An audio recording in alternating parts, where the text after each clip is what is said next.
So I'm Chef Vijaya Baskaran. I'm the General Secretary of the Indian Federation of Culinary Associations, the nodal body of chefs in the country.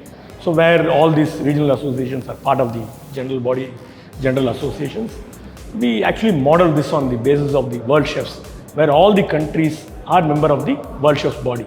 Similarly, we have a setup in India, which is very unique because our country is so big and then we have to have multiple associations to reach each and every chef across the country. So we do that through the regional associations. So I'm also happy to be part of the Indian Culinary Forum's this unique endeavor because this is the 20th year. I know there's a rich heritage and history behind what they do. I'm very, very happy to be the chief jury of this. I know the jury is doing a lot of hard work. I've done a little bit of myself that hard work.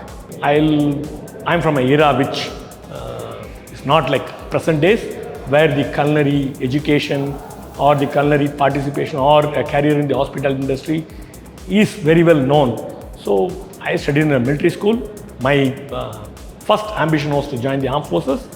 I had passed through the NDA and I have done the SSBs. I couldn't get through. Coming out of the boarding school, and then I was scouting for various career options. So this was a uniform career. So where the people in the hotel or in the hospital, they always wear uniform. So I found it close to my heart.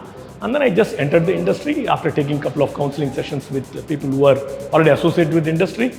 So that was quite interesting those days. That was the way I could find a career in the hospital industry. Once I joined the industry, there was no looking back. The culinary world appealed to me, and here I am. So it's been a little more than 40 years. Yeah, the challenge was plenty, but the biggest challenge was acceptability of this profession. Today we are there.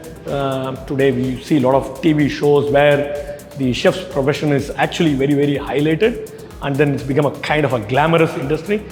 People have authored successful books about cuisine and recipes. A lot of things have happened, but those days it was not like that. Sorry to say, the hospitality industry always looked down upon the chefs. We could were never recognized, but I think we have worked our way through. We worked very hard. We proved our worth to the companies where we are working, and I think eventually the water will find its own level.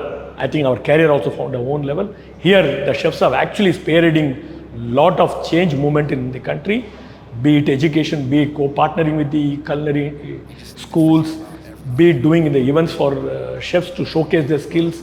It has actually made the chefs come out of their regular working atmospheres to come and participate in events. I think that's the greatest achievement. That was also a great challenge to overcome this closed doors. So I would say events were a big part of my culinary career. Even so, I joined the industry when the Asian Games 1982 was happening. So as just a student out of the catering college and new first job, we had to actually participate in cooking for more than 5,000, 6,000 people. So I had to get up 4 o'clock in the morning. Delhi winter, being a South Indian, I was not used to it. So it was maybe 7 degrees, 8 degrees, and it was biting cold for me.